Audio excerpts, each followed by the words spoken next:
नमस्कार दोस्तों, मैं हूं संजय राजन। प्राइम डिबेट में आपका एक बार फिर बहुत बहुत स्वागत है। दोस्तों, आज राष्ट्रपति द्रौपदी मुर्मू ने संसद के समवेत सदन को संबोधित किया।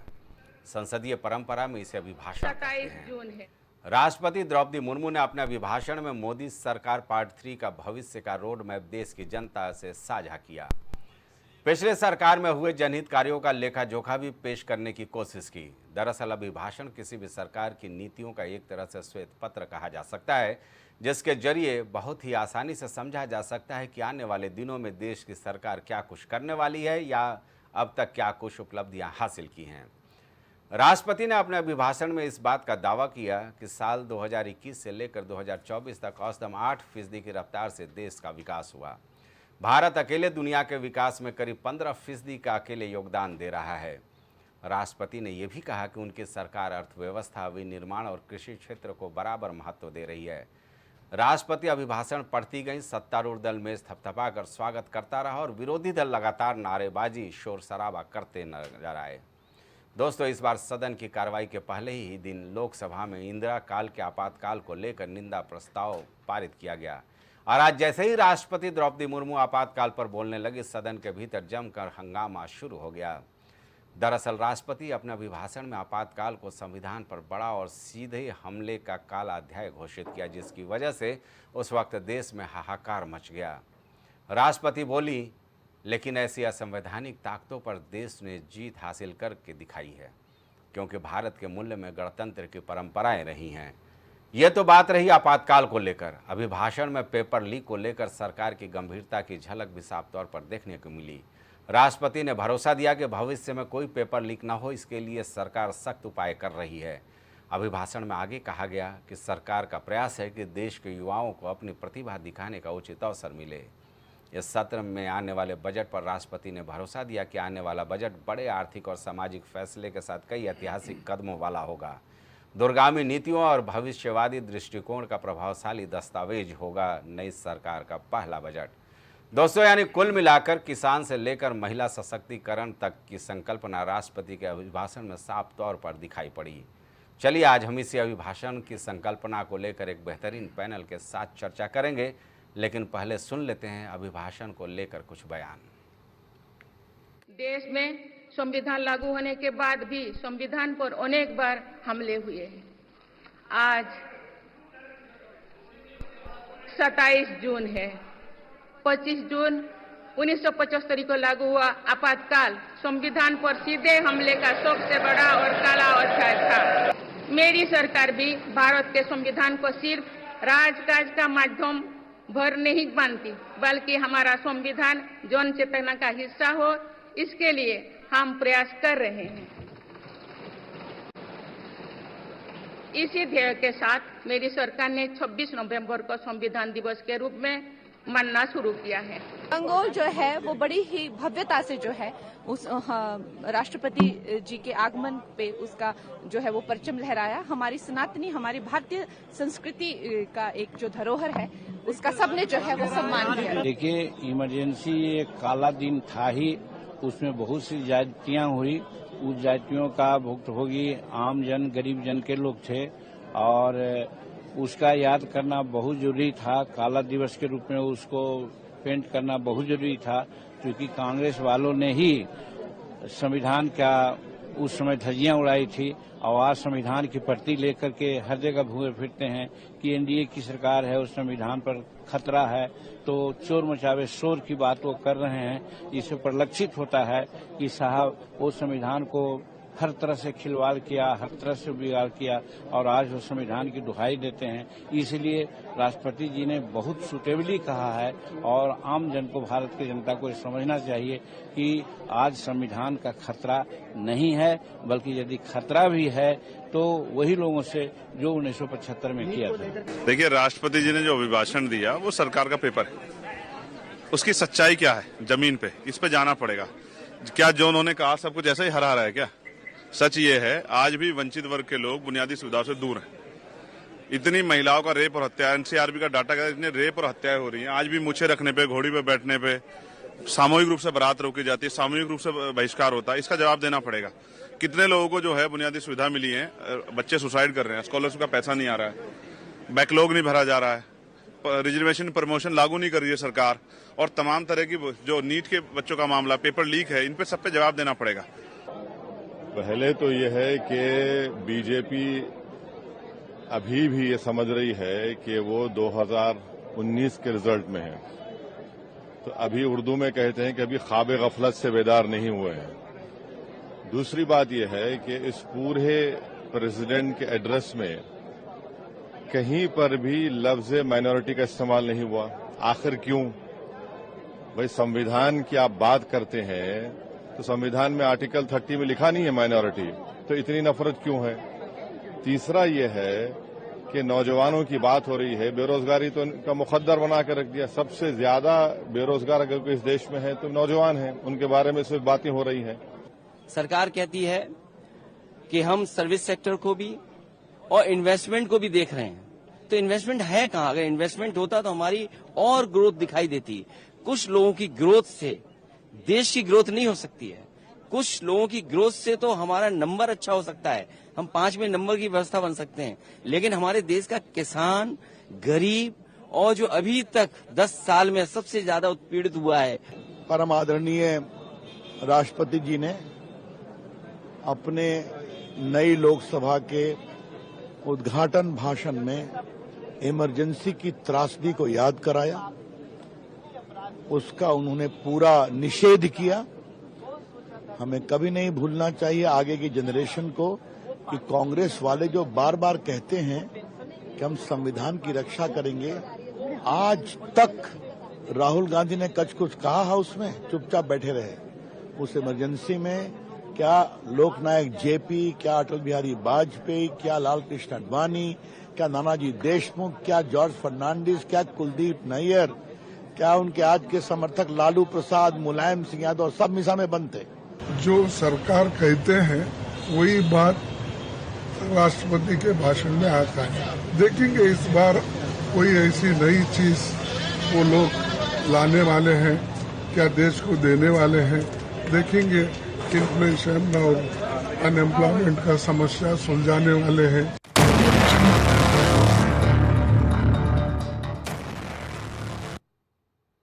तो सुना आपने, अभिभाषण को लेकर सियासत अपने चरम पर है। मिली जुली प्रतिक्रियाएं आ रही हैं। सत्तारूढ़ पक्ष इस अभिभाषण का पुरजोर तरीके से स्वागत कर रहा है, तो वहीं विपक्षी दल जमकर मजम्मत भी कर रहे हैं। सबकी अपनी अपनी उम्मीदें हैं। चलिए आज हम इस चर्चा पर चलेंगे। हमारे साथ हमारे मेहमान जुड़ चुके हैं। सबसे पहले हम बालकृष्ण का स्वागत करेंगे। हमारे साथ स्टूडियो में मौजूद है, भारतीय जनता पार्टी के आप तेज तर्रार प्रवक्ता हैं, इस चर्चा में हमारे साथ रहेंगे। जयप्रकाश जी, आपका भी बहुत बहुत स्वागत है। आप कांग्रेस का पक्ष रखने के लिए प्रवक्ता कांग्रेस हैं। अशोक तिवारी जी, आपका भी बहुत बहुत स्वागत है। आप समाजवादी पार्टी का पक्ष रखेंगे इस चर्चा में, गंभीर चर्चा में, और इस चर्चा को आगे बढ़ाने में हम आशीष जी का सहयोग लेंगे। आपका भी आशीष जी बहुत बहुत स्वागत है।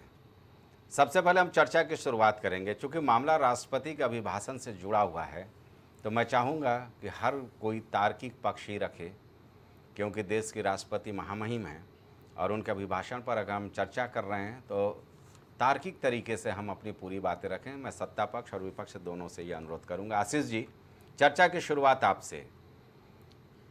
भाई, जो अभिभाषण है एक तरह से मोदी सरकार पार्ट 3 का ये श्वेत पत्र कहा जा सकता है। इसके जरिए हम समझ सकते हैं कि आने वाले दिनों में क्या कुछ होने वाला है। बजट से लेकर के तमाम मुद्दों पर जो राष्ट्रपति ने अपनी राय रखी हैं, जाहिर सी बात है उसमें आपातकाल का भी जिक्र आया, पेपर लीक मामले को लेकर के उनकी गंभीरता भी दिखी, और आने वाले बजट को लेकर के साफ तौर पर कहा कि बहुत कुछ बड़े फैसले होने हैं। आप इस अभिभाषण को किस रूप में देख रहे हैं? ये अभिभाषण अगर संजय जी मैं कहूँ तो ये हम लोग के अंदर थोड़ा सा जो है सनसनाहट पैदा करती है, क्योंकि ये थर्ड टर्म जो मोदी जी का है एनडीए गवर्नमेंट का, उससे जुड़ा हुआ पहला ये अभिभाषण है। लेकिन इस अभिभाषण में मुझे चौंकाने वाली सिर्फ एक ही बात नजर आई, और वो ये था कि इसमें अनावश्यक रूप से आपातकाल का जिक्र किया गया है, और ये कुछ और नहीं किया गया है, बल्कि इसके जरिए जो है यह संदेश दिया गया है कि विपक्ष कमर कस के तैयार रहे, हम बिलो द बेल्ट भी अगर वार करना पड़ेगा तो वार करेंगे। बाकी जितनी भी बातें कही गई हैं राष्ट्रपति के अभिभाषण में हमेशा से ही ये रहा है कि वह सरकार की नीतियों का ही उल्लेख करती हैं। अनुच्छेद भारतीय संविधान का 87(1) के तहत उनको ये जो है 87 क्लॉज 1 के अनुसार उनको ये करना ही पड़ता है। पर उन्हें ये चाहिए था कि ये कम से कम जो है राष्ट्रपति के तौर पर वो अभिभाषण के उस पहलू को जो है रोक देती, जबकि हम पूरे देश को ये इंतजार था कि इस बार सत्ता पक्ष और विपक्ष दोनों मिलकर के जो है देश की नीतियों का निर्माण करेगा, लेकिन ये कहीं न कहीं उसको उकसाने की कोशिश की गई है। हालांकि राष्ट्रपति वही अभिभाषण पढ़ती हैं जो सरकार की तरफ से उनको लिख करके दिया जाता है, तो ये सरकार की जो है कोशिश है। नहीं, एक बात कही जा रही थी लगातार कि सरकार बेशक बहुमत से बनती है लेकिन सर्वमत से देश चलता है, और दूसरा एक जुमला था विश्वास पर आधारित सहयोग की उम्मीदें। आपको लगता है कि आपातकाल का जिक्र करके निश्चित तौर पर इस मामले को और ये जो मंशा जाहिर की गई थी सदन पटल पर उसे छेड़ने की कोशिश की गई है आशीष जी?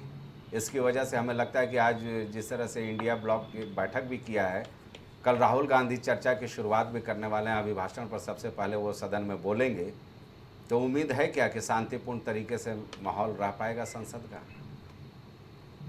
नहीं, मुझे लगता है कि ना तो सत्ता पक्ष शांति चाहता है ना तो विपक्ष शांति चाहता है। ये लोग चाहते हैं कि किसी मुद्दे पर जो है गंभीरता से बहस हो ही ना, जनता तक कोई बात पहुंचे नहीं। संजय जी, एक बात मैं आपसे कहूं कि जब से ये लाइव टेलीकास्ट होना शुरू हुआ है और सोशल मीडिया के जरिए इसकी क्लिप चलने लगी है, नेताओं के भाषण और अंदाज जो है वो यूट्यूबर वाले हो गए हैं, और वो अधिक से अधिक मुझे लगता है कि लाइक और व्यू वाला जो है उनका जो है फंडा काम करने लगा है।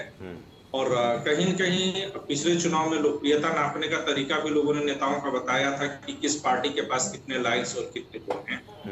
बिल्कुल से ही मैं आपके चैनल पर भी अभी कल्पी में था तब भी मैंने ये कहा था कि हम लोकतंत्र में हैं ना कि हम भीड़तंत्र में हैं, जहां पर कि बहुमत के जरिए सरकार चलाने की बात की जाती है। ये भीड़तंत्र होता है, लेकिन अब वही है कि सदन के पटल पर बोला जाए और व्यवहार किया जाए, दोनों में अंतर है। एक छोटा सा शेर याद आ रहा है संजय जी अपनी बात को रखने के लिए कि बर्तन वही खनकते हैं जो अक्सर टूटे होते हैं और वादे वही करते हैं जो अक्सर झूठे होते हैं। तो इस देश के नेताओं से इससे बेहतर और उम्मीद क्या किया जाए?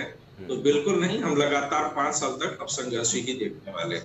दुर्भाग्यपूर्ण स्थिति रहेगी। यानी कुल मिलाकर के यही कि जनता ठगी की ठगी रहेगी और सत्तारूढ़ या विपक्षी दल अपने सियासत की रोटी सेकते रहेंगे। जयप्रकाश जी, जाहिर सी बात है सदन की जब कार्रवाई हुई पहले दिन ही, कार्रवाई के पहले दिन हम कह सकते हैं, जब स्पीकर का चुनाव हो गया उसके बाद पहला जो निंदा प्रस्ताव आया सदन पटल पर लोकसभा की कार्रवाई में जिसको निहित कर दिया गया वो था 1975 का आपातकाल। आज राष्ट्रपति द्रौपदी मुर्मू के भी इस भाषण में आपातकाल का जिक्र हुआ, लेकिन सवाल तो ये उठता है ना कि जब आप कहते हैं कि संविधान बचाना है तो सत्तारूढ़ दल बताता है कि 1975 में किस तरह से संविधान की धज्जियां उड़ाई गई थी।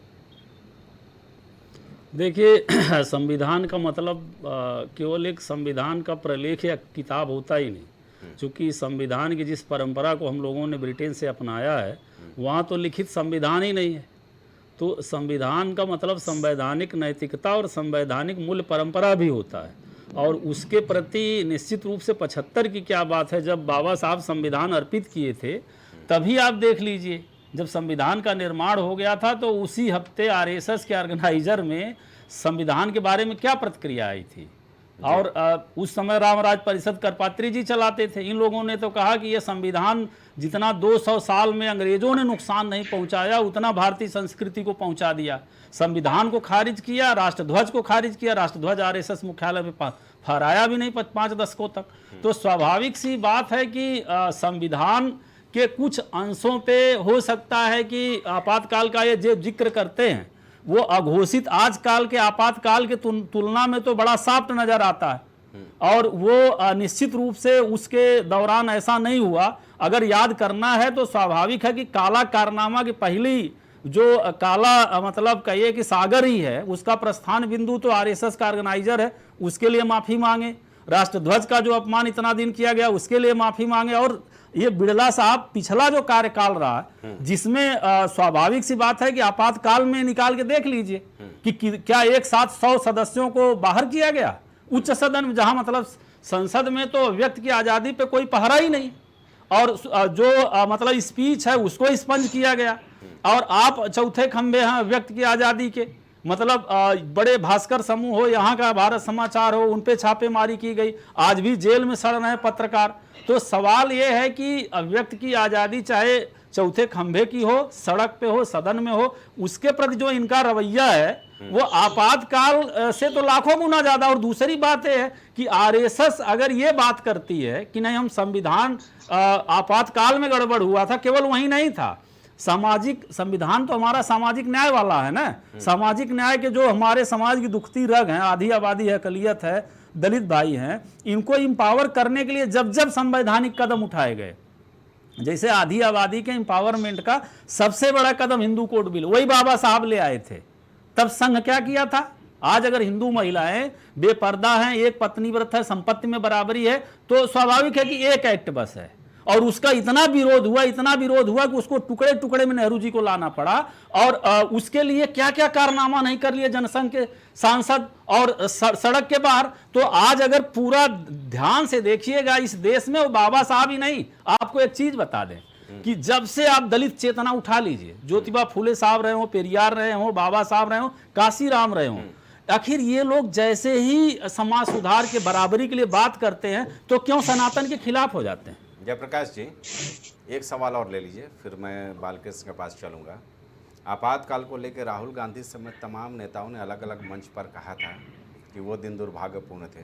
मैंने उस पर कहीं तो इंदिरा जी ने भी कहा था, खेद व्यक्त किया था। नहीं, इंदिरा जी ने भी कहा था। अगर ये किया गया है तो आपको मिर्ची नहीं, वो सवाल ही नहीं है, मैं ये नहीं कह रहा हूँ। इंदिरा जी ने खुद इंटरव्यू में कहा था, और उसके बाद इसी देश की जनता ने प्रचंड बहुमत के साथ उनको वापस लिया। आपकी भावना को मैं बता रहा हूँ, सुनिए, मैं ये कह रहा हूँ कि वो तो घोषित आपातकाल था, और उसके लिए खेद हमारा नेतृत्व बरत चुका है। लेकिन ये जो लोकतंत्र चल रहा है, अब उसके बरक्स अगर देखेंगे कि उसमें जो ये कह रहे हैं कि व्यक्ति की आजादी पे पहरा था और संविधान के सारे अनुच्छेद शिथिल कर दिए गए, तो उससे आज का क्या दशा है? जयप्रकाश जी, हमने पढ़ा है, हालांकि मैंने देखा नहीं आपातकाल को, लेकिन ये तो तय है कि उस वक्त किसी भी मीडिया को कोई आज़ादी नहीं थी। खबरें तक छपने के लिए पहले अप्रूवल लेना पड़ता था भाई, वो उस ड्यूरेशन में था ना, सुनिए, उस ड्यूरेशन में था। पत्रकार ऐसे हैं नहीं, उसी दौर में इंडियन एक्सप्रेस के तारीख आज भी पढ़ते हैं आप। और आज आलम यह है कि सारे प्रतिष्ठित जो यूट्यूबर का जिसका जिक्र कर रहे थे आशीष भाई, वो उनको मतलब अगर अडानी अंबानी ने चैनल खरीद लिया और मंगलाचारण करने लगे तब सुरक्षित रहे, लेकिन अगर किसी का मतलब किसी की गैरत जागी, रवीश कुमार की, किसी पुण्य प्रसून वाजपेयी की, किसी अभिसार शर्मा की, तो उसको नौकरी से निकाल दिया गया। मतलब प्रधानमंत्री, भाई नेहरू जी भी तो प्रधानमंत्री थे, अब मतलब वो अपना कार्टून देखते थे, सारे साहित्यकार, सारे जो आलोचक थे उनके घर जाते थे। प्रकाश जी, संस्था किसको रखेगी नहीं रखेगी, नहीं, ये तय ये इसी सदन में मावलंकर जी ने कहा था कि सदन पे पहला हक प्रतिपक्ष का है। और एक चीज जान लीजिए, सरकारें तो उत्तर कोरिया में भी है, पाकिस्तान में भी है, ईरान में, अगर चौथा खंभा खत्म हो गया और संसद में प्रतिपक्ष नहीं रहा तो लोकतंत्र क्या रहेगा? नहीं, देखिए, ठीक है, कहीं ना कहीं आग लगती है तो धुआं भी उठता ही है।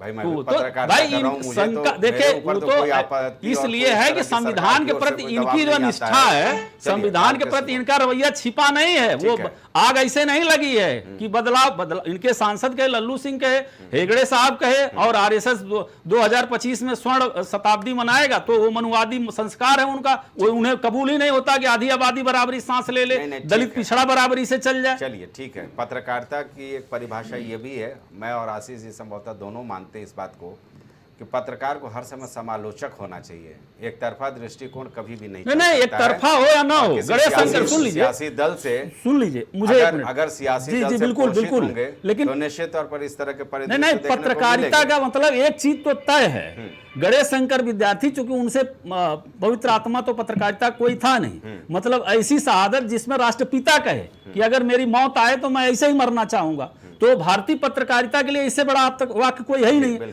तो वो कहते थे कि जो पत्रकार होता है वो नेता का, अरे जो सत्ता वाला होता है, सत्ता का शासक प्रतिपक्ष होता है, वो सूचना प्रसारण विभाग नहीं है। निश्चित तौर पर हम लोग भी तो पूरे चुनाव के पत्रकार दौरान की चाहे- आलोचना आप पूरे नहीं चुनाव सुनेंगे। के दौरान चाहे जो कुछ कहता रहा, हमने बार बार कहा, हर डिबेट में कहा, आशीष जी से लेके आप थे, तमाम लोग थे, एक सशक्त विपक्ष आएगा। हमारे ऊपर तो कोई दबाव नहीं आया ना, नहीं। और वाकई हकीकत हो गया। चलिए बालकृष्ण, आप तो उस परंपरा के हैं, अच्छी बात। देखिए चलिए दो बालकृष्ण बातें बोलिए। हैं।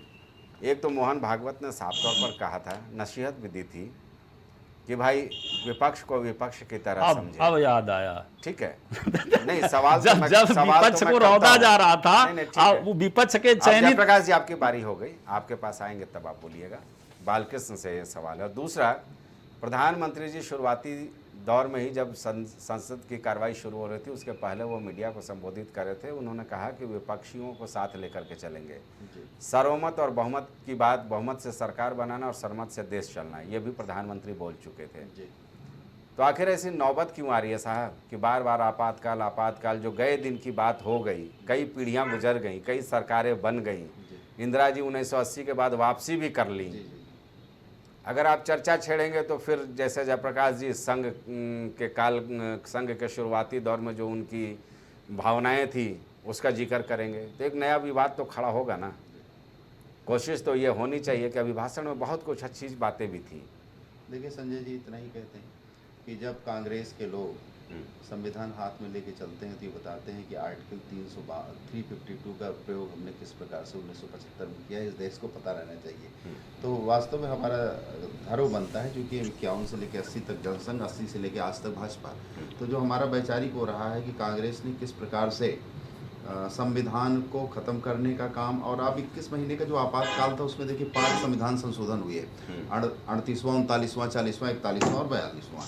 तो कुल मिला के इतना कहते हैं। उसके बाद जैसे ही आपातकाल खत्म हुआ, इनकी सरकार आती है, 10 से ज़्यादा राज्य सरकारों को इन्होंने भंग करने का भी काम किया। तो मैं इतना ही कहना चाहूँगा कि जब कांग्रेस के नेता हाथ में संविधान लेके चलते हैं तो ये बताना चाहते हैं कि 1975 का जो आपातकाल हमने लगाया था उसको ध्यान में रखना। इसी संविधान का हमने उपयोग किया था आप लोगों को ठीक करने के लिए। और नसबंदी की हद किस हद तक थी, मुझे लगता है हम भी छोटे रहे होंगे, लेकिन उसके पहले के लोग बताते हैं। देखिए मेरी बात पूरी होने दीजिए, अब बात मेरी पूरी होने दीजिए। नहीं मेरी बात नहीं, मैं थोड़ा सा, अभी मुझे कई इनके जवाब भी देने हैं, मुझे मेरी बात पूरी होने। आपकी पूरी बात में शुरू का एक थोड़ा सा संकेत ले लीजिए ना। इसी डिबेट में एक चर्चा हुई थी जी, वो नसबंदी से लेकर आपातकाल में सब चीज का जिक्र हुआ जी। तो उसमें एक सवाल ये खड़ा हो गया था जी कि आखिर संजय गांधी जिस तरह से इसमें सक्रिय थे, फिर मेनका गांधी आपके साथ क्यों?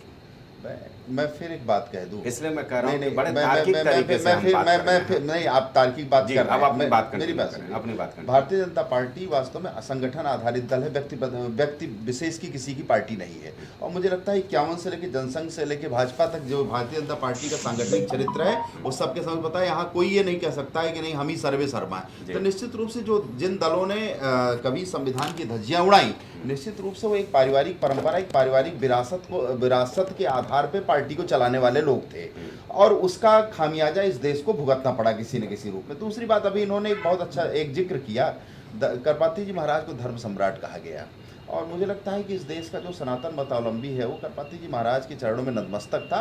और गोपाष्टमी के दिन जब गोली चलाई गई थी उनके ऊपर और सन्यासियों के ऊपर, और गायें भी उसमें मारी गई थी दिल्ली में उसके पार्लियामेंट के सामने, तो उन्होंने गोपाष्टमी को ही एक श्राप भी दिया था जिसका बड़ा जिक्र होता है। मैं उसको उद्धृत नहीं करूंगा, लेकिन उसके सुपरिणाम दुष्परिणाम सबके सामने। तो मुझे लगता है कि ऐसे व्यक्ति का जिसका अपना जीवन ही समाज के लिए, देश के लिए या सनातन धर्म के लिए, उसकी चर्चा करना उचित नहीं होगा। और जो कि व्यक्तिगत तौर पे मैं वहीं का रहने वाला हूं, तो करपात्री जी महाराज को मैं जानता हूं कि कई जिस व्यक्ति का परिवार आज भी एक कमरे में रहता हो और ऐसा जिनका जीवन रहा हो, उस प्रकार की चर्चा ना करें तो ठीक रहेगा। एक पक्ष है। और राम राज्य परिषद का भारतीय जनता पार्टी राष्ट्रीय स्वयंसेवक संघ से किसी भी प्रकार से कोई कनेक्टिविटी नहीं थी, न उसका कोई मतलब था। इतने महान आदमी से लेकिन राम राज्य लेकिन करपात्री जी महाराज चूंकि सनातन, उनको धर्म सम्राट कहा गया, उस देश ने स्वीकार किया, इस देश के सनातन मतावलंबियों ने स्वीकार किया, तो उस बात को सनातन मतावलंबी होने के नाते मैं भी स्वीकार। अरे उस सनातन में दलित कहाँ है, आदि आबादी कहाँ है?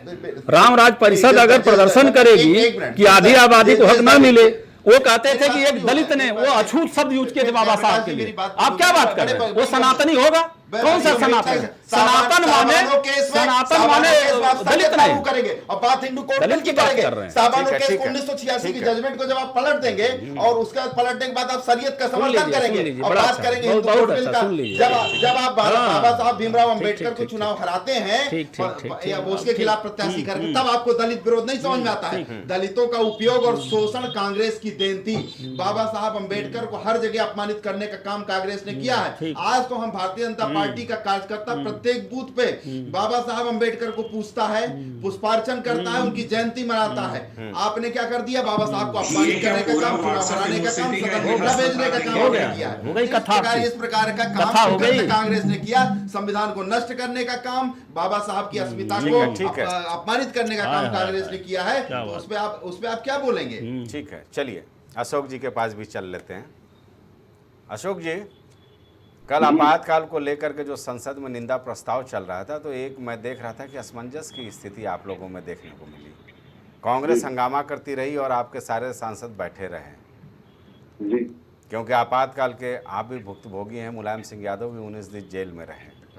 हालांकि निश्चित तौर पर इन सारी बातों का मैं जिक्र बाद में करूंगा, लेकिन अभिभाषण को लेकर के आपकी क्या प्रतिक्रिया है, पहले आपसे ले लें। संजय जी, आपने सवाल किया, अच्छा लगा।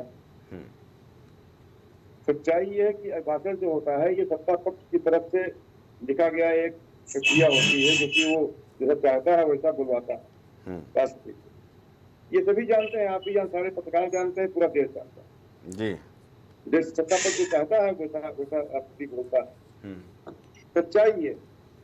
सच्चाई ये भी है कि इसमें सत्ता पक्ष ने कड़े मुर्दे उखाड़ने की कोशिश जी। सत्ता पक्ष में इतनी पुराना इतिहास जो आपातकाल का है, जो खारिज हो चुका है देश से। देश ने जिसे खारिज कर दिया, इंदिरा गांधी को हरा दिया देश ने उस समय आपातकाल के स्थिति में, और पूरे देश ने निंदा की इसकी। समाजवादी पार्टी तो आधार ही इसका है, समाजवाद के लिए बना है। समाजवादी पार्टी तो निंदा करती है। सवाल इस बात का है कि जिस आपातकाल को आज अभी कांग्रेस के प्रवक्ता जयप्रकाश जी कह रहे थे कि इनके नेतृत्व ने भी खेत प्रकट किया, उन्होंने भी अच्छा नहीं माना उस चीज को। सच्चाई है वो बात दफन हो गई, अब उसकी कोई चर्चा की आवश्यकता ही नहीं है। अब नया देश है, ये नया भारत है, आज का भारत है। आज जो समस्याएं हैं वो महत्वपूर्ण है हमारे लिए। कल क्या हुआ इसका कोई मतलब ही नहीं है। आज कांग्रेस ने अपनी कमियों को देखा है, समझा है। सामाजिक न्याय की लड़ाई में कांग्रेस आगे आई है। हमारे साथ जो गठबंधन हुआ है वो सामाजिक न्याय की लड़ाई में आगे कांग्रेस ने भी जब सहयोग करना शुरू किया है, कांग्रेस ने भी माना है कि सामाजिक न्याय होना चाहिए, तो हमारा गठबंधन हुआ। सच्चाई ये भी है कि आरक्षण का हक मार रही थी भाजपा। सच्चाई ये भी है उत्तर प्रदेश से मैंडेट इसी पे आया है। उत्तर प्रदेश में दलित वर्ग ने हमारा पक्ष का साथ दिया, तब जाकर के भाजपा 240 पे आ गई है, रुक गई है। उत्तर प्रदेश में ही रोका है भाजपा को, और आरक्षण के नाम पर रोका। आरक्षण का हक मारा जा रहा था, जिस तरह से प्राइवेटाइजेशन किया जा रहा था, जिस तरह से सारे जो है दुरुपयोग करके परीक्षाएं लीक कराई जा रही थी, जो है परीक्षाएं लीक के साथ साथ जो पद थे सरकारी वो निकाले नहीं जा रहे थे, वार्ड निकाले नहीं जा रहे थे। दलित वर्ग बेचारा नौकरियों पर आधारित होता है, आरक्षण पर आधारित होता है। उसने समझा कि सत्ता पक्ष से लड़ाई नहीं लड़ेंगे, अगर हम भाजपा से लड़ाई अगर लड़ना है तो माननीय अखिलेश के साथ आना पड़ेगा। आएंगे तभी लड़ाई हो पाएगी। इस तरह दलित वर्ग हमारे साथ पूरी तरह से आया है, पिछड़ा वर्ग आया है, अल्पसंख्यक आया है, अगड़े भी आए हैं, आधी आबादी आई है, आदिवासी भी आए हैं हमारे साथ, तब जाकर के हम इस लड़ाई को जीते हैं उत्तर प्रदेश से। सच्चाई यह है कि मुद्दों पर बात करने की क्षमता नहीं है भाजपा में। तो आज राष्ट्रपति जी ने ये भी कहा कि जो है नीट पर भी बोली हूँ, नीट की परीक्षा बोली, लेकिन ये नहीं बोली नीट की परीक्षा पर एनटीए को कब हटाएगी भाजपा। एनटीए ही दोषी है। एनटीए के चीफ से, एनटीए के चेयरमैन से बात करने की हैसियत नहीं है, क्योंकि मिली भगत है, अंदर खाने मिली भगत है, तमाम लूप होल्स हैं, क्या क्या नाम सामने आ जाएंगे ये पता नहीं है, इसलिए उसको अंदर अंदर ठीक कर रहे हैं एनटीए को। एनटीए पर कार्रवाई पूरी तरह करने की, एनटीए को हटाने की हिम्मत नहीं है भाजपा में इस समय। सच्चाई ये है, सच्चाई ये भी है कि जिस तरह से ये जो है ना नुकुर कर रहे हैं, पूरी तरह से छात्रों का भविष्य अंधकार में कर रहे हैं, किसी ने किया नहीं। आज न्यायालय का हवाला दे रहे हैं। अगर न्यायालय ही सब कर देगा अगर, तो आप क्या करोगे? आपकी ड्यूटी है कि आप छात्रों का भविष्य का ध्यान दें और नीट की परीक्षा रद्द करें। नीट की परीक्षा जब तक रद्द नहीं होती है तब तक बराबरी नहीं हो पाएगी। नीट की परीक्षा का रद्द होना अनिवार्य है, एनटीए का हटाना अनिवार्य है, ये भी आवश्यक है। सच्चाई ये भी है कि इस समय ध्यान भटकाने से इनका कोई भला होने वाला नहीं है। आने वाले समय में ये सारे चुनाव हारेंगे। अभी जो प्रदेशों के चुनाव होने वाले हैं वो भी पूरी तरह हारेंगे। उत्तर प्रदेश में जो उपचुनाव होने वाला है वो 10 की 10 सीट हम जीतने जा रहे हैं। ठीक है। सवाल इस बात का है, भाजपा का पराजय हो चुका है पूरी तरह से। भाजपा अंतिम दिनों दिन गिन नहीं है। सरकार एन के एन प्रकारन बन गई है एनडीए की। देखिए चलती है, कितने दिन चलती है, क्या होता है ये समय बताएगा। ठीक है। सच्चाई ये है कि भाषण में हमको ये चीजें कमियां लगी, खाली गड़े मुद्दे उठाने से कोई काम बनने वाला। ठीक है, आपकी बात आ गई, आपकी बात आ गई। आशीष जी, प्रधानमंत्री कहते हैं कि संसद के दोनों सदनों के समक्ष राष्ट्रपति का अभिभाषण प्रगति और सुशासन की रूपरेखा प्रस्तुत करता है। इस पर आपका विश्लेषण चाहेंगे। देखिए, प्रधानमंत्री जो होते हैं, जैसे कि कभी बजट पेश होता है तो जो सत्ता पक्ष होता है वो उसमें हमेशा केवल अच्छी बातें करता है और विपक्ष को केवल उसमें जो है गंदी बातें नजर आती हैं। राष्ट्रपति के अभिभाषण के संदर्भ में भी ऐसा है। अगर प्रधानमंत्री को वस्तुतः विकास और नए पथ की जो है तलाश होती तो जाहिर सी बात है कि राष्ट्रपति का अभिभाषण वो इस तरह से ना लिख पाते। तो उन्होंने शब्द वो क्या कहते हैं वो एक अलग बात है, लेकिन उनकी मंशा क्या है, वो उस टकराव को चाहते हैं। और कुछ बातें जो है फैक्चुअली तौर पर भी जो है, जैसे यहाँ पर अभी भाजपा के प्रवक्ता बात कर रहे थे, बड़ा दुख और अफसोस के साथ बोलना पड़ा कि पूरी की पूरी व्हाट्सएप यूनिवर्सिटी की जानकारी ये उड़ेल रहे थे। 1966 की जिस घटना का वो जिक्र करते हैं कि जब वो एजिटेशन हुआ था, उसमें कुल मिलाकर के 7 या 8 लोगों की डेथ हुई थी और 7 लोग जो आंदोलनकारी थे और 8वां जो पुलिसमैन था। और उसमें भी क्या हुआ था कि देश में नए तरीके की एक सरकार आई हुई थी। इंदिरा गांधी ने तुरंत ही जो है पावर रिज्यूम किया हुआ था और उसके बाद ये जो एजिटेटर्स थे ये संसद में जबरदस्ती घुसने की कोशिश कर रहे थे और संसद में घुसने के समय जो है वो गोलियां चली हैं। और ये किसी भी सरकार के समय में ये होगा।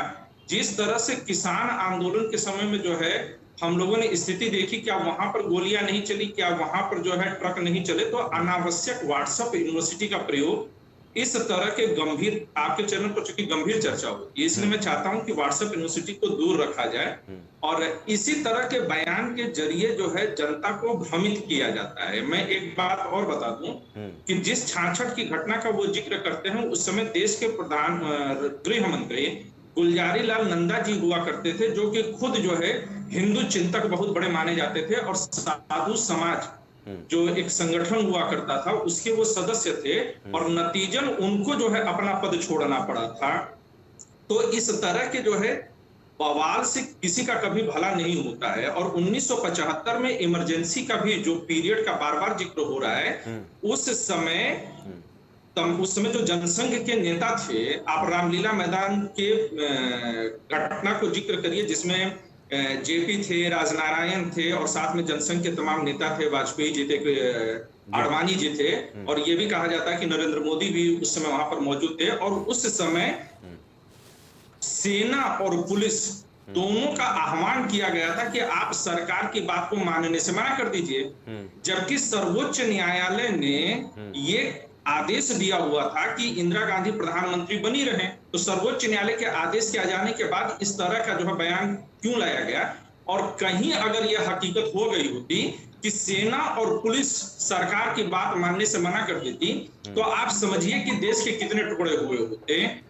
तो बीजेपी का जो ट्रैक रिकॉर्ड है वो पास्ट में जाकर के उठा करके देखिए, वो आपातकाल की बात कर रहे हैं। देश के टुकड़े कराने के लिए इन लोगों ने विधानसभाओं से प्रस्ताव पारित कराए हैं, आजाद हिंद फौज पर गोलियां बरसी। और मैं जो कुछ भी बोल रहा हूं मैं बड़े इतिहासकारों के रिकॉर्ड के अनुसार ही बोल रहा हूं। जी जी।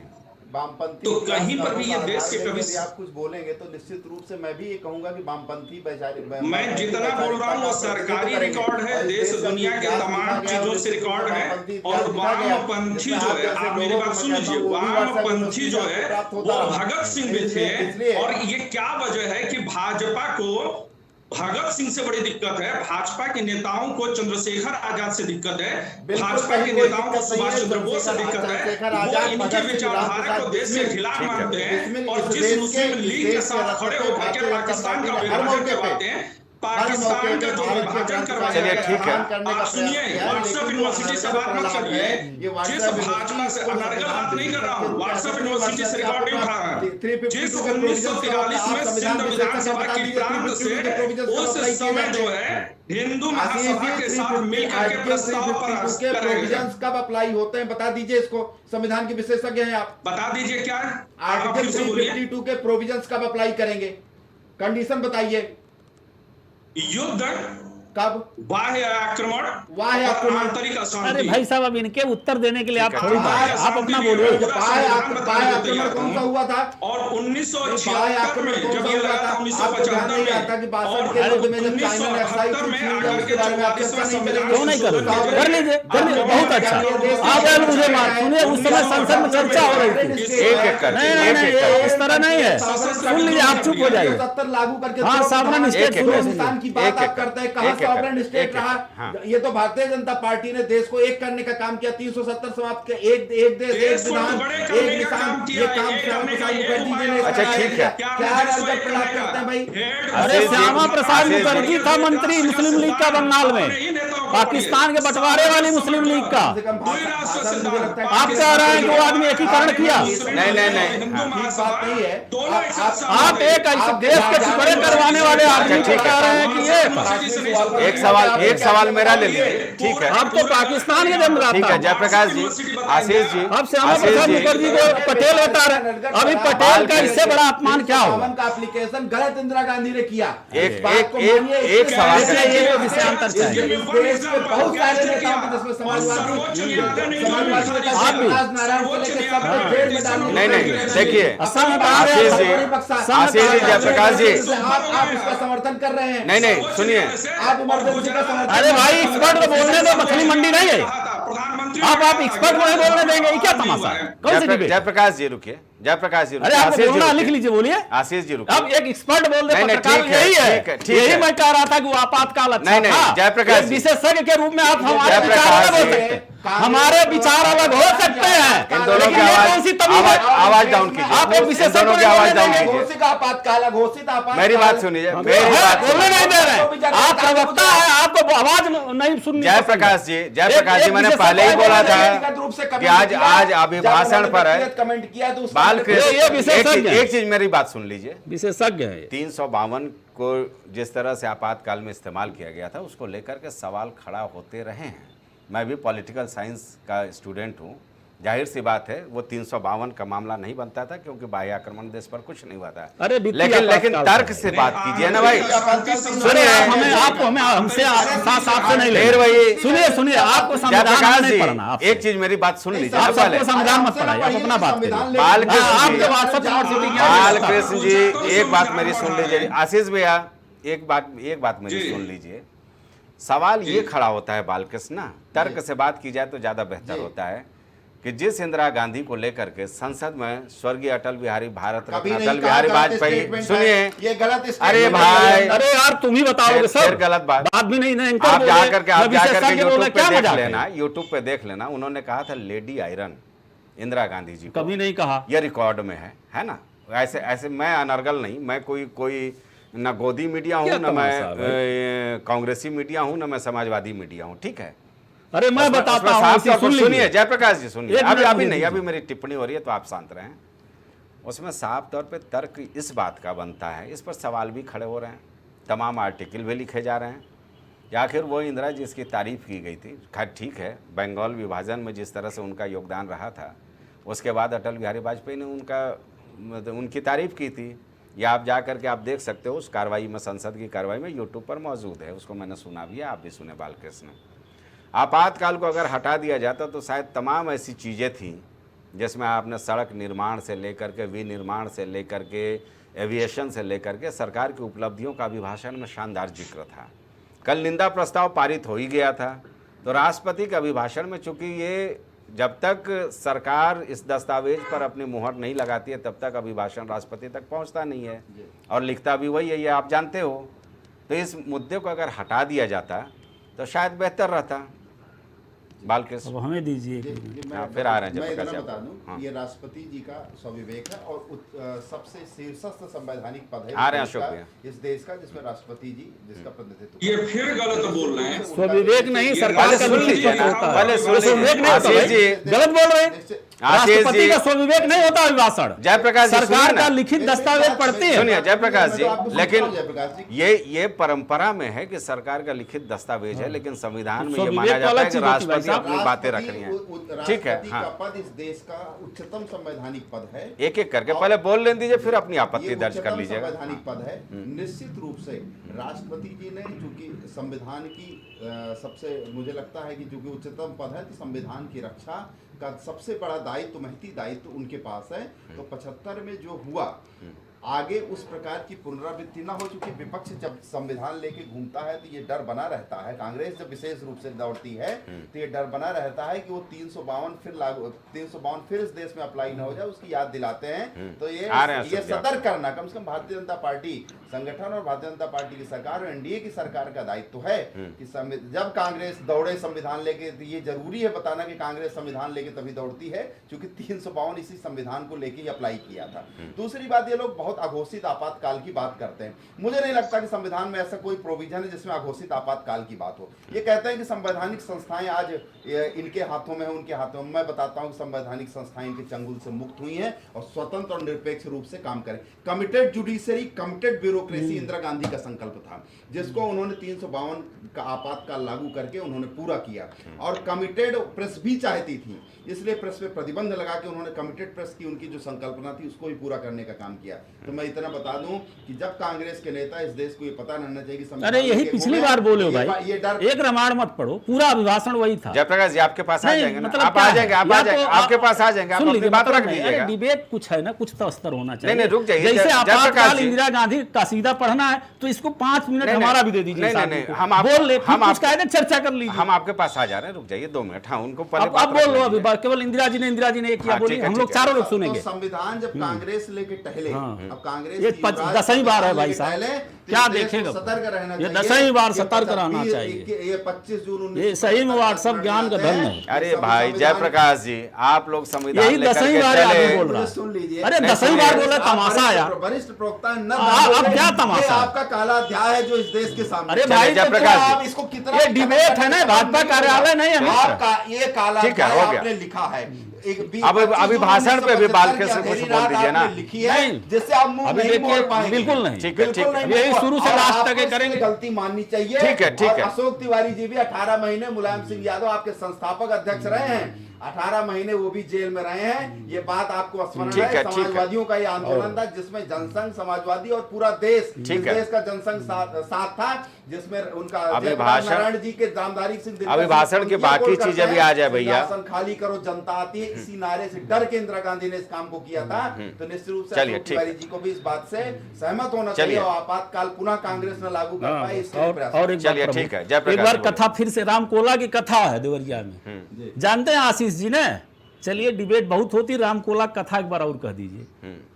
ऐसा तो प्रवक्ता ही नहीं हमने देखा। नहीं, चलिए ठीक है, आप अपनी प्रतिक्रिया दीजिए। अरे भाई 1 बार 2 बार 10 बार डिबेट, आप जब संविधान लहराओगे तो यार वो आपका स्वागत थोड़ी कर लेंगे। आपने 25 जून 19 रामकोला अध्याय 2 शुरू, मंगलाचरण शुरू, ओम गणेशाय नमः, बताया जाएगा कि आप मोदी को नमः। 4 बार ये देश को बताया जाएगा। बालकृष्ण यही गलती हो गई चुनाव के वक्त भी, और यही गलती अभी भी हो रही है। चलिए जयप्रकाश जी, जो प्रधानमंत्री ने बोला, यही प्रतिक्रिया मैं आपसे भी ले लेता हूं कि अभिभाषण प्रगति और सुशासन की तस्वीर पेश कर रहा है। सुनिए एक बड़ा अच्छा वाक्य, पहले भाई साहब अभिभाषण पे आ जाइए, छोड़िए।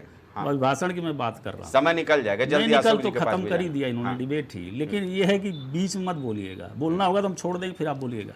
मैं कह रहा हूँ इन्होंने कहा कि चीन की चर्चा आप नहीं करते, फिर अभिभाषण निश्चित रूप से भारत इसी यही उन्होंने कहा ना, और वो राष्ट्रपति के भाषण में भी सरहद सशक्त सेना की बात हुई अग्निवीर छोड़ के। चीन निश्चित रूप से हमला किया था भारत पे, लेकिन वो हमारे जो सदर थे या हमारे जो जवाहरलाल नेहरू जी थे, उन्होंने ये नहीं कहा कि न कोई आया है न कोई आएगा। उस समय तो सदन की चर्चा भी चल रही थी, जनरल को रिजाइन भी देना पड़ा। लेकिन सवाल है कि जिस इंदिरा जी का नाम ले रहे हैं ना, आप तो पढ़े लिखे कुछ लगते हैं, व्हाट्सएप ज्ञान से ही जैसे भी हो, भगवान करे आपको ज्यादा ज्ञान हो।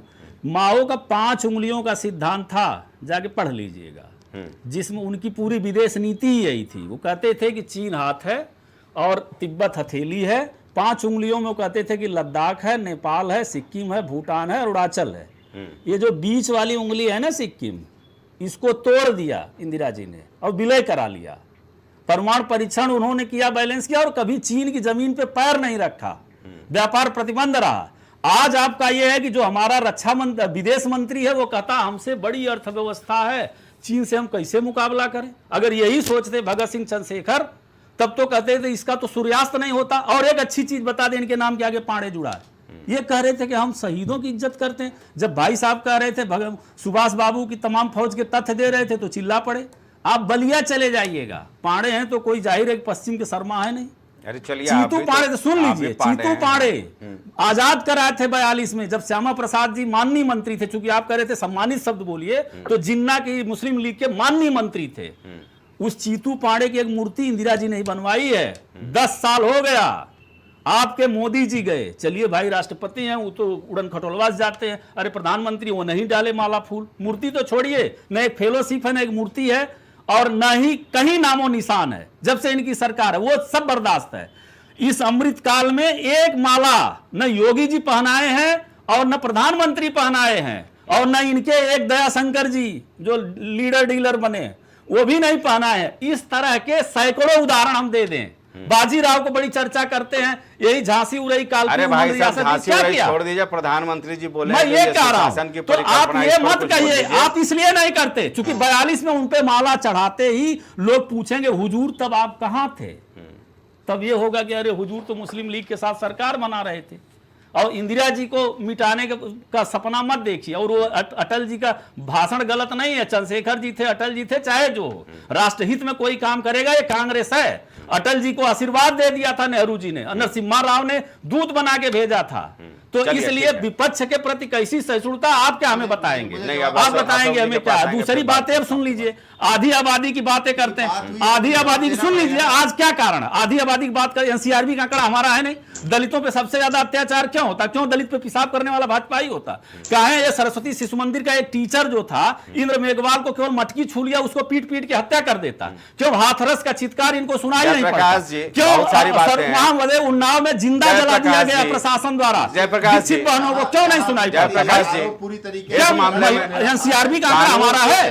आधी आबादी अकलियत पे ये मनुवादी सोच है। चलिए, आधी आबादी। आप बताइए चिन्मयानंद कहाँ है? चिन्मयानंद का समर्थन किसने किया? उन्नाव मतलब सेंगर का समर्थन किसने किया? ब्रजभूषण सिंह के बाप बेटे को सदन में किसने भेजा? 2 बेटों को। और ये बात कर रहे हैं कि बलात्कारियों के साथ नहीं रहते। अरे बलात्कारियों के पाक्सो के बाद बाहर घूमता रहा वो आदमी, रेसलर बहनों को हमारे ऊपर पुलिस कार्रवाई करती रही, ये बात कर रहे हैं। अरे अभी तो आपके आईटी सेल का मुखिया बंगाल में आरएसएस वाले का बस बोलने लगे बोले। अरे हम आपसे ज्यादा अच्छे तेज चिल्ला लेंगे। राष्ट्र समझता है, आधी आबादी समझती है, दलित समझते हैं। मौसमी बुखार 10 साल का चला था, खत्म। आप कब से दलित मनवादी सोच के व्यक्ति? शांत रहिए, बाबा साहब का नाम आप लेने लगे, कहना पड़ा, शांत रहिए, नाम आप इन लेंगे, दोनों की आवाज डाउन की जाए, इन दोनों की आवाज डाउन की जाए। बाबा साहब का नाम लेंगे। जब महाड़ में आंदोलन कर रहे थे बाबा साहब, यही आरएसएस वाले, इनको माफी मांगना चाहिए। ये बात सब जान लिए हैं। महाड़ में पानी पीने के लिए बाबा साहब आंदोलन कर रहे थे, समझ गए नागपुर वाले लाठी। आप लोग दोनों का स्तर में समझ गया जयप्रकाश जी। देश के अभिभाषण पर चर्चा हो रही है और आप उत्तर प्रदेश के कोने में आकर के टिक गए हैं, पूरे डिबेट को ऐसी की तैसी कर रहे हैं। देश का अभिभाषण है, केरल से लेकर कन्याकुमारी तक, कश्मीर से लेकर कन्याकुमारी, गुजरात से लेकर नॉर्थ ईस्ट तक का यह अभिभाषण है। हम अपने स्तर को तो आगे रखें ना। ये चुनावी मुद्दा थोड़ी है कि हम ब्रजभूषण से लेकर के तमाम चीज़ों पर। मैं सवाल कर रहा हूँ अशोक जी आपसे कि प्रधानमंत्री कह रहे हैं कि भाई ये सुशासन की तस्वीर है, अब इस पर आप तार्किक पक्ष रखिए। जी धन्यवाद, कम से कम आप मेरे पास आए तो। जी अरे आपके सहयोगी है जयप्रकाश जी भाई, आपने हमें कंसीडर किया, आगे से ध्यान रखूंगा कि समय आप देंगे नहीं मुझको, बोलिए समय कम देंगे, समाजवादी पार्टी को समय कम देंगे, ये आपने तय कर लिया है। अशोक जी मेरे डिबेट में ये नहीं होता, आपके सहयोगी जयप्रकाश जी जो अरे भाई साहब ये तो ट्रेनिंग लेके आए हैं, डिबेट डिरेल कर रहा है। ठीक है आज का डिबेट आप ध्यान रखिएगा, दोबारा देख लीजिएगा कि कितना समय दिया आपने। हाँ जी मैं सच्चाई कहना चाहता हूँ कि 19 से 24 का जो कार्यकाल था भाजपा का, वो अघोषित आपातकाल था। ये किस मुंह से प्रधानमंत्री जी कहते हैं, शासन की बात किस मुंह से कहते हैं जी? इन्होंने 150 से अधिक सांसदों का निष्कासन कर दिया, फिर बिल पास करा लिए। ये हालत थी, विपक्ष थोड़ा कमजोर था, ये बात सही है। अघोषित आपातकाल था, उस समय जो मनमानी चाहे वो करें, बिल्कुल मनमानी। भाजपा जो है मनमानी पे उतारू थी, तानाशाही पे उतारू। भाजपा ने सार्वजनिक उपक्रम इतने बेचे, प्राइवेटाइजेशन कर दिया, आरक्षण का हक मारने लगे, परीक्षाएं लीक होने लगी। जो हालत देश की हुई है वो किसी छिपी नहीं है, आउटसोर्सिंग की जाने लगी। जब दलित वर्ग ने देखा, पिछड़े वर्ग ने देखा कि उसका हक मारा जा रहा है, तो संविधान हटा दिया जाएगा, इसकी भी विषय चर्चा की इनके सांसदों ने। लल्लू सिंह ने बोला और भी लोगों ने बोला, ये भी बोला कि संविधान 400 पार होगा तो हटा देंगे हम। जनता डर गई भाई, जनता ये तो इमरजेंसी से भी बुरा दिन था, इमरजेंसी से भी बुरा दिन था कि जब जनता डर गई और जनता ने उत्तर प्रदेश से इनको किस तरह से मैंडेट दिया, ये 240 पे आकर रुक गए। आज ये पूरी तरह से भाजपा सरकार नहीं है, आज एनडीए की सरकार है। कम से कम गनीमत है, कम से कम ये हिम्मत है लोगों में कि अब आप घोषित आपातकाल नहीं रहेगा, अब कम से कम चर्चा हो सकती है सदन में, हमारी भी वहां पर संख्या ज्यादा है। सच्चाई ये है, आपने खुद कहा अभिभाषण एक ड्राफ्ट होता है जो कि सत्ता पक्ष उसको रखता है और उसको पढ़ देती है महामहिम। उसमें महामहिम क्या करें?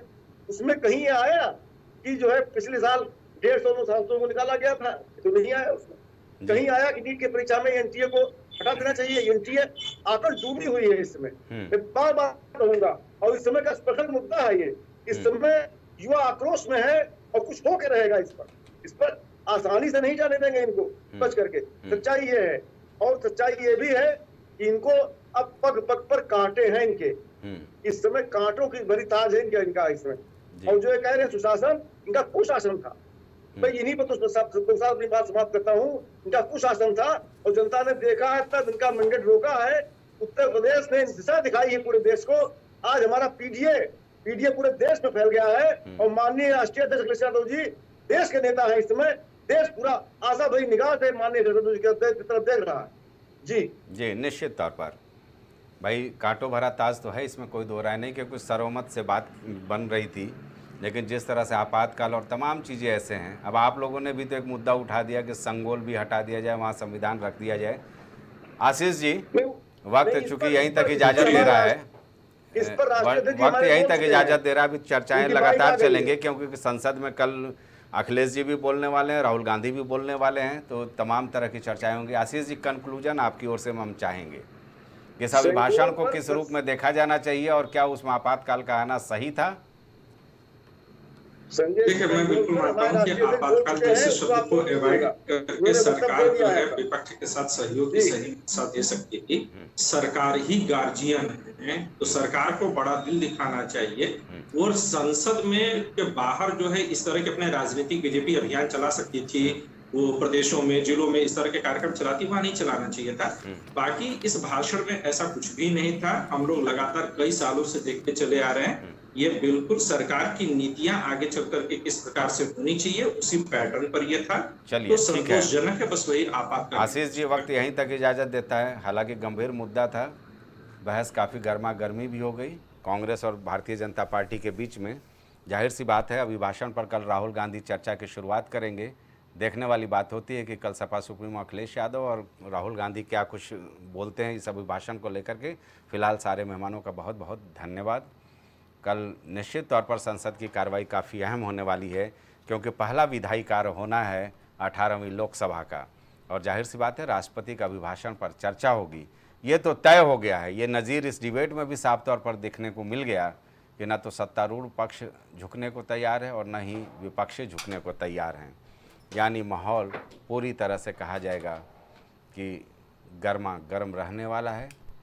फिलहाल इस चर्चा में मुझको दीजिए इजाज़त। नमस्कार। आगे जो कुछ भी होगा संसद में फिर हम इस डिबेट में उसको शामिल करेंगे और आपके सामने इसी तरह की एक चर्चा लाने की कोशिश करेंगे।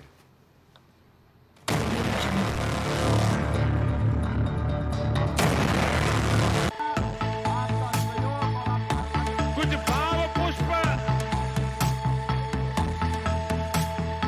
आप देख रहे हैं प्राइम टीवी, सच साहस सरोकार। गुड़गांव के टॉप ब्यूटी सैलून में से एक about you nails and beauty salon and academy, जहां मिलता है आपको नेल एक्सटेंशन जैसे सभी तरह की कॉस्मेटिक सेवाएं। पता 17 basement Huda market, sector 40, Gurgaon. संपर्क करें 9555299960। वॉलपेपर की बेहतरीन डिजाइन के साथ इंटीरियर और एक्सटीरियर के कार्यों का बेहतरीन अनुभव। Kesarwani paints and hardware. पता जवाहरलाल नेहरू रोड, निकट Parvati hospital, Prayagraj. Medico hospital and super speciality centre, जहां होता है स्पेशलिस्ट डॉक्टरों की निगरानी में बेहतर इलाज। संपर्क करें 9455270200। पता नए हाईकोर्ट के सामने, Ismailganj, Faizabad road, Lucknow. Sunita home care centre, जहां रखा जाता है पेशेंट से लेकर बच्चों तक का ख्याल। पता मटियारी विधायक चौराहा, चुनट, Faizabad road, Lucknow. Mobile number 9125179740, 9219470312। BabaSahebShadi.com, ये पोर्टल वेबसाइट शादी विवाह के रिश्तों के लिए ये बहुत ही भरोसेमंद और बेहतरीन पोर्टल वेबसाइट है। अभी तक बहुत सारे लोगों ने इस पर भरोसा किया है और मनचाहा रिश्ता पाया है। ये पूर्णतः सुरक्षित है। आप आज ही अपना निशुल्क पंजीकरण कराएं और मनचाहा रिश्ता पाएं। गोयल सुपर स्पेशलिटी हॉस्पिटल आपके लिए लेकर आया है world class heart care facilities, जहां होता है हार्ट समेत सभी बीमारियों का बेहतर इलाज। संपर्क करें अयोध्या रोड, चिन्हट, लखनऊ। माँ सरस्वती शिक्षण संस्थान मदुरी, राजकीय मान्यता प्राप्त विद्यालय, जहां होता है भविष्य निर्माण। एडमिशन के लिए आज ही संपर्क करें और अपने बच्चों को दिलाएं बेहतर शिक्षा। जिला खीरी, उत्तर प्रदेश। दशकों से प्रयागराज के विश्वसनीय शैक्षणिक संस्थानों में से एक वैभव क्लासेस, जहां मिलता है शिक्षा का बेहतर एनवायरनमेंट अनुभवी शिक्षकों के साथ। पता near auto sales building, civil lines, Prayagraj. MGM hospital and research centre, advance neuro and spine surgery centre. आपका स्वास्थ्य ही हमारी प्राथमिकता। पता Jhalwa, Prayagraj. M planet digital world लेकर आया है इलेक्ट्रिक स्कूटर की दुनिया में नई क्रांति। बेहतर कंफर्ट, आधुनिक सुविधाओं से लैस रोड का नया बादशाह। इलेक्ट्रिक स्कूटी अपनाए, प्रदूषण को कहे बाय बाय। पता प्रोफेसर कॉलोनी, कमला नगर, आगरा। मस्तिष्क मनोरोग, नस एवं नशा मुक्ति के विशेषज्ञ डॉक्टर राकेश पासवान। पता Sitaram hospital, Darbhanga colony, Lowther road, Prayagraj. बच्चों के उज्जवल भविष्य के लिए चुने आदर्श जनता विद्यालय, गोलाकस्ता रोड, उमरपुर, लखीमपुर खीरी। एडमिशन के लिए आज ही संपर्क करें।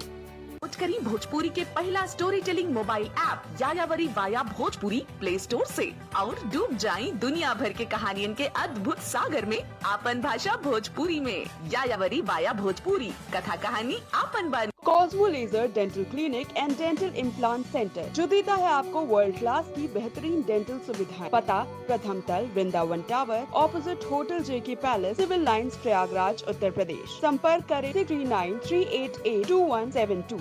फिजियोथेरेपिस्ट नजमा खान की फिजियोथेरेपी के माध्यम से पाए पुराने से पुराने दर्द से तुरंत निजात। सीरा best health care happy family. पता अक्षती लॉज के सामने, श्रीराम फाइनेंस के बगल, कैलारस, जिला मुरैना, मध्य प्रदेश। रेरा से स्वीकृत वेंकटेश सिटी कॉलोनी, जहां आपको मिलेगी बेहतर रोड, पानी की टंकी, साथ ही कॉलोनी की सुरक्षा के लिए कंपाउंड वॉल। पता वेंकटेश सिटी स्टेडियम के पीछे, Ambedkar ward, Tendukheda, Narsinghpur. Phone number 192381553130। सालों से लोगों की स्वास्थ्य का रखा ख्याल, लोगों को जिनसे मिलता है बेहतर उपचार। Doctor Shri Krishna Singh Yadav, consultant physician, जिला चिकित्सालय के सामने, रोशन कुटीर, मुरैना। शिक्षा जीवन सार्थक करता यही मंत्र है मूल्य। शिक्षा की ही ज्योति जलाता बाल मंदिर हाई स्कूल। बच्चों के सुनहरे भविष्य के लिए आज ही चुने Bal Mandir high school, Jabalpur road, Deori, जिला रायसेन। Admission open. ग्वालियर शहर का जाना माना पैलेस, शानदार फैसिलिटीज और एयर कंडीशन रूम्स की अवेलेबिलिटी। तो देर किस बात की, आज ही संपर्क करें जनकपुरी पैलेस और श्रीराम इवेंट, जनकपुरी प्लाजा, दाने बाबा रोड, शताब्दीपुरम, ग्वालियर।